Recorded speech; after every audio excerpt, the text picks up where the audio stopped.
According to an old Native American legend, there are 13 ancient crystal skulls the size of human skulls with movable jaws that are said to speak or sing. These skulls are believed to contain important information about the origins, purpose, and destiny of mankind, and answers to some of the greatest mysteries of life and the universe. The ancient civilization of the Mayans was once one of the most advanced cultures of the ancient world. The mysteries of the Mayan pyramids, Mayan crystal skulls, and Mayan legends have endured for millennia. In the last 15 years, the interest in the Mayan culture has dramatically grown regarding the ending Mayan calendar. In the days before the Mayan calendar was set to end, hundreds of people had been gathering in an archaeological site, once sacred to the Tequesta tribe, to witness a native ritual involving an ancient relic known as the Crystal Skulls, since the mystery of the skulls includes a prophecy that in times of conflict or an approaching disaster, their strength could be employed to prevent the catastrophic event from occurring. There were 13 heads, and it was purported that the Navajo, the Anasazi, the Mayans, the Aztec each had one. According to legends, the skulls are containers of great knowledge, wisdom, and information believed to be essential to humanity. It is said that this information is not only important to the future of this planet, but vital to the very survival of the human race. According to these ancient teachings, one day all of the crystal skulls will be rediscovered and brought together for their collective wisdom to be made available. But the human race must first be sufficiently evolved, both morally and spiritually, so as not to abuse this great knowledge. While hundreds of crystal skulls have been found worldwide, only 13 are believed to possess a mystical power. However, dozens of modern skulls have flooded the field, making it difficult to discern the authenticity of the ancient relics. Despite skeptics and scientists denouncing them as hoaxes, enthusiasts claim that as many as 12 of the 13 authentic skulls have been discovered and are in private collections. There's the Phyllis Newman skull named Max. She has to put it in the closet because it talks to her. And there's the Mitchell Hedges skull that's in Indiana. There's one in Mexico City, 2 at the Smithsonian, Washington, D.C., and 1 at the Victoria and Albert Museum. The story of the 13 skulls begins in 1924, when Frederick Albert Mitchell Hedges, an English adventurer, traveler, and writer, embarked on an expedition to Central America, hoping to find remnants of the extinct civilization of Atlantis, and without knowing it, he finds them in the ruins of the city of Fallen Stones, where the Mayans once lived. The expedition began work on clearing the ancient Mayan city in the humid tropical jungles of the Yucatan Peninsula. At that time, British Honduras, now Belize, and 33 hectares of forest that had engulfed barely recognizable ancient buildings were burned to facilitate excavation. When the smoke finally cleared, the participants of the expedition had an amazing sight: stone ruins of a pyramid, city walls, and a huge amphitheater for thousands of spectators. The name of the village is Lubanton, which translated from the Mayan language means City of Fallen Stones. 3 years have passed, and on this next expedition, Mitchell Hedges took his young daughter Anna with him. In April 1927, on the day of her 17th birthday, Anna discovered an incredible object under the ruins of an ancient altar, one of the oldest and most enigmatic crystal skulls ever found. It was a life-size human skull, made of the finest quartz crystal and beautifully polished. Its weight was 5.13 kilograms with a very decent size, 124 millimeters width, 147 millimeters height, and 197 millimeters in length. True, his lower jaw was missing, but 3 months later it was also found. It turned out that this crystal piece was suspended on perfectly smooth hinges and began to move at the slightest touch. The local people told Mitchell Hedges that the skull was over 3,600 years old and predates their civilization. After Mitchell Hedges' death, his daughter Anna guarded the skull for more than a decade, before allowing it to be studied by Frank Dorland in the 1960s. On careful examination, he discovered a whole system of lenses, prisms, and channels in it, creating unusual optical effects. The eye sockets began to glow when, for example, a torch or candle was placed under them. A similar effect is also observed in some other skulls, in which skillfully made prisms and lenses are also present. The researcher was impressed by the fact that even under a microscope, no traces of processing were visible on this perfectly polished crystal. He speculated that it was first chiseled into rough form, probably using diamonds, and the finer shaping, grinding, and polishing was also achieved through the use of sand over a period of 150 to 300 years. He also speculated that the skull could be up to 12,000 years old. But how was it made? The skull was completely baffling to Dorland, and all kinds of unusual phenomena were happening around it, including strange sounds, smells, and even the skull lighting up a dark room by itself. In a space of darkness and emptiness is where they find exception, not with their experiences of knowledge, because it's all in one thing. So it's actually the exceptionalism of its darkness and silence and space that it remembers standing out in its period of time. Research conducted in 1964 in a special crystal laboratory of the Hewlett-Packard Company also showed that the skull was made long before the appearance of the first civilizations in this part of America. The place where the skull was made turned out to be a mystery. Neither in Mexico nor in all of Central America is there a single deposit of such crystal. The only source can be quartz from California. But the crystal skull is of such high quality that it seems impossible that quartz from California was used. What is more, this antediluvian skull was made of a single-piece crystal.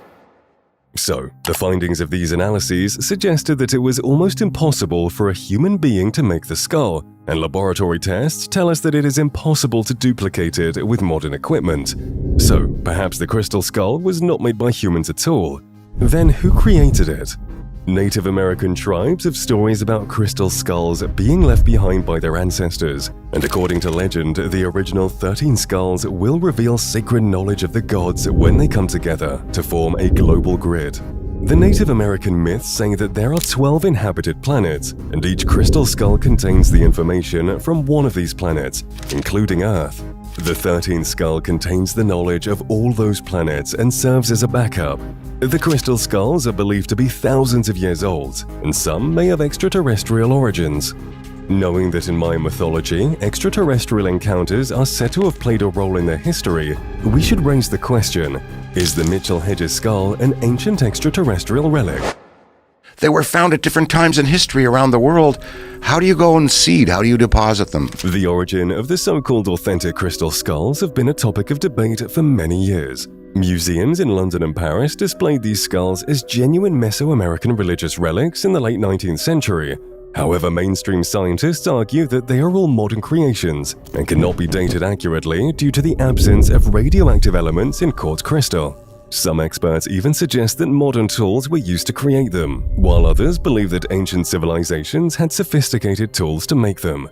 That's the question. Who made them? This is the question. Who made them? Modern Western and people. And how? Were they polished or were they carved? That's the thing. The core message of the idea of the crystal skulls is that our ancestors are divine and ancient. Can the skulls provide a link to mankind's extraterrestrial ancestors? And how do these crystal objects contain such supernatural power?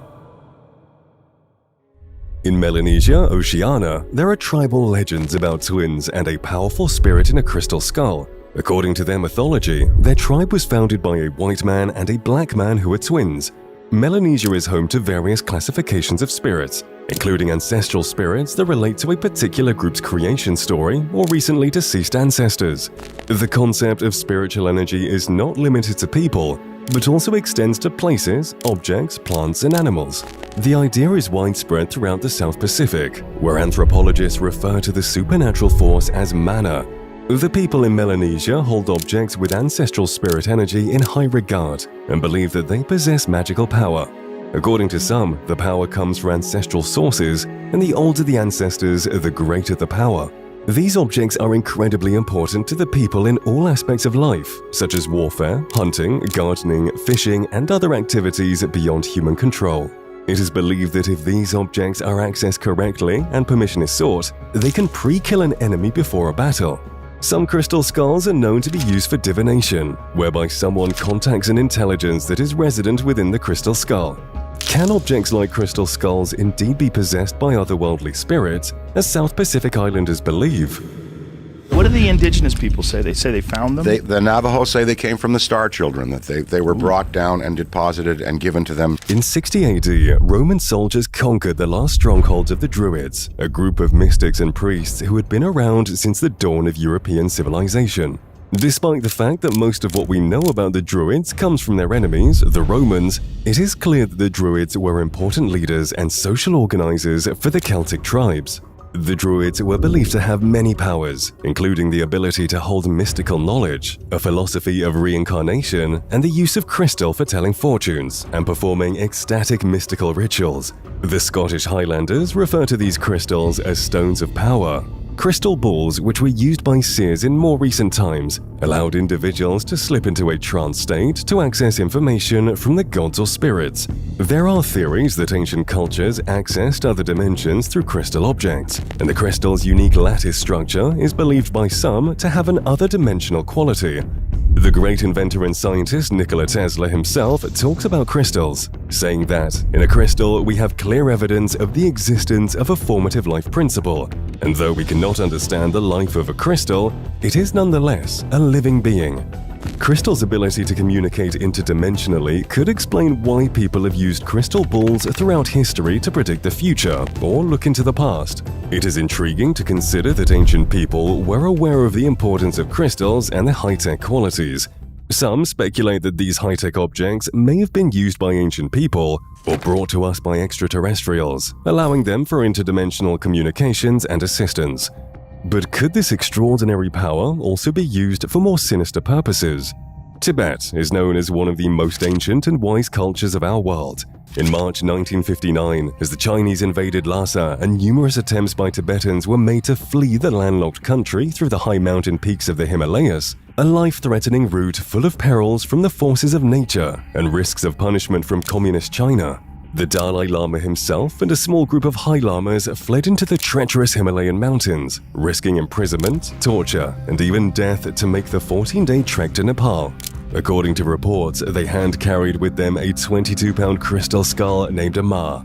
Amar is one of the largest known old crystal skulls at 22 pounds and is made of clear quartz with a slight smoky tint. Tibetan quartz is believed to facilitate access to the Akashic record, and the Tibetan Buddhist monks use this crystal skull for healing and divination. But why did these Tibetan monks risk their lives just to hide and protect crystal skulls from the Chinese? Some people say it would have to be made in zero gravity or something to be able to make crystal this way. Now, that's just another one of the mysteries that comes to the skull. Could there be a dangerous component to the Amar skull and other crystal skulls, especially if they were to fall into the wrong hands? The building of a crystal human skull could serve as an antenna for the consciousness of a highly adept mediator to focus their mind for the purposes of healing or destruction. Probably this is the reason why the Tibetan monks risked their lives to such great lengths to protect the object.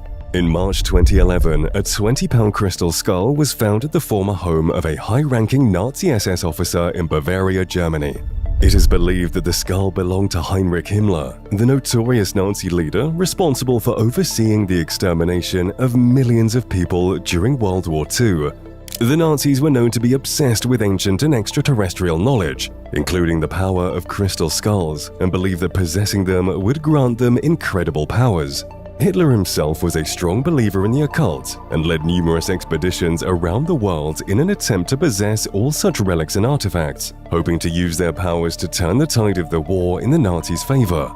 It's possible that Himmler acquired the crystal skull to direct its power against those who opposed the Third Reich.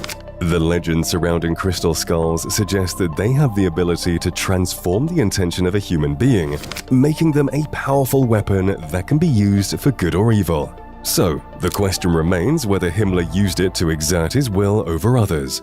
But why are these mysterious objects in the shape of a skull?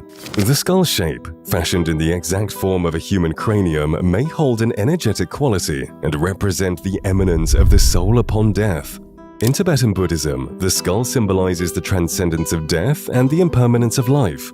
The combination of the clear crystal and dark skull motif represents a holistic bridging of light and dark, and some theories suggest that the power of these objects may have been lost to mankind for centuries, hidden away by a mythical lost civilization such as Atlantis. Atlantis was a mighty civilization, believed to have existed from approximately 300,000 to 12,000 years ago. In the 4th century BC, the Greek philosopher Plato described Atlantis as an advanced island founded by Poseidon, the god of the sea. Atlantis was a model of ethical, philosophical, and moral civilization, as well as being technologically advanced. For the technology of the Atlanteans, we get information from Edgar Cayce, also called the Sleeping Prophet, who is known for his accurate psychic readings.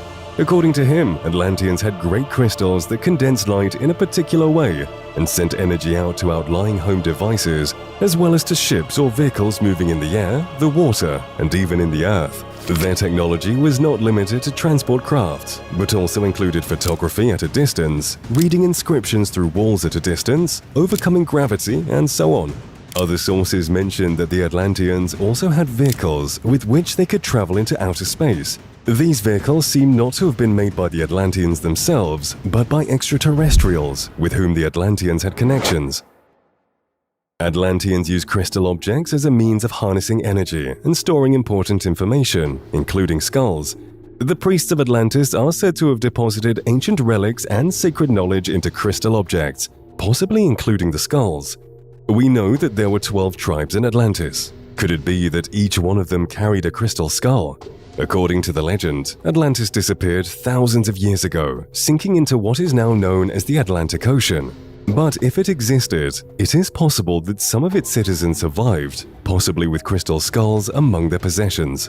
The Mayans and modern-day Tibetans are said to have links to this lost civilization, with crystal skulls being found in both regions. The importance of these skulls to the Atlanteans is unclear, and if some Atlanteans did survive, it is possible that they carried the crystal skulls to North and South America and Asia. Can the crystal skulls really hold vast amounts of information? In 2012, the Japanese engineering and electronics company Hitachi announced a revolutionary data storage device, a quartz glass chip that could preserve encoded information for millions of years. By encoding data into quartz crystal materials using high-powered lasers, the ones and zeros could be read with a microscope. Although the chip can be read a million years from now, the problem is accessing the information, since you need a reading or decoding device. The crystal skulls are a good example of the problem. Although they might contain knowledge, we don't know how to access and use it. We know that quartz can hold power and absorb energy, which suggests that it might have been used for recording or communication devices. Crystal radios, television sets, and other communication types, even power for spaceships, can be done through quartz crystals. In that way, the idea of quartz crystal technology being used by extraterrestrials as high-tech technology makes a lot of sense. Although we might not be able to extract the information, we should still try to make an effort to see what kind of information might be present within these crystal skulls. Could they be data-gathering devices used for both recording and transmitting information? One example is Einstein, the largest ancient crystal skull discovered, weighing 33 pounds or 15 kilograms. It is believed to be a master computer that records everything like a live feed 24/7, and might have been recording history on this planet since the beginning of time. Einstein came to its present guardian, Carolyn Ford, in 1989 from the estate of an explorer-adventurer who brought back the crystal skull from Mexico in the 20s as part of his collection of rare artifacts, claiming that it is an artifact from the lost civilization of Atlantis. The skull has been tested for unusual energy pulses or auras, and the resulting aura photograph showed strong warrior-type protective energy over the skull and blue colors representing wisdom and knowledge. Therefore, concluding that the skull has consciousness and energy around it, which indicates that it could be a recording device or an extraterrestrial object used to harness energy and information. The power of the 13 legendary crystal skulls remains a mystery until all of them are discovered. What will happen when they are found and put together? According to most legends, these skulls are extraterrestrial, and when reunited, they will create a new epoch for the planet Earth. Some Native American tribes believe that in times of desperation, the crystal skulls will come together and share their wisdom to help humanity survive. The skulls will reveal the lesson that we are all connected. The search for the crystal skulls may unravel the truth about ancient human origins and the sacredness of the human form. The question remains, will these skulls reunite and harness powerful forces? Let's hope that we'll find out soon. Now, give this video a thumbs up, subscribe, and check out our related videos on the screen. Keep your minds open, and until we meet again.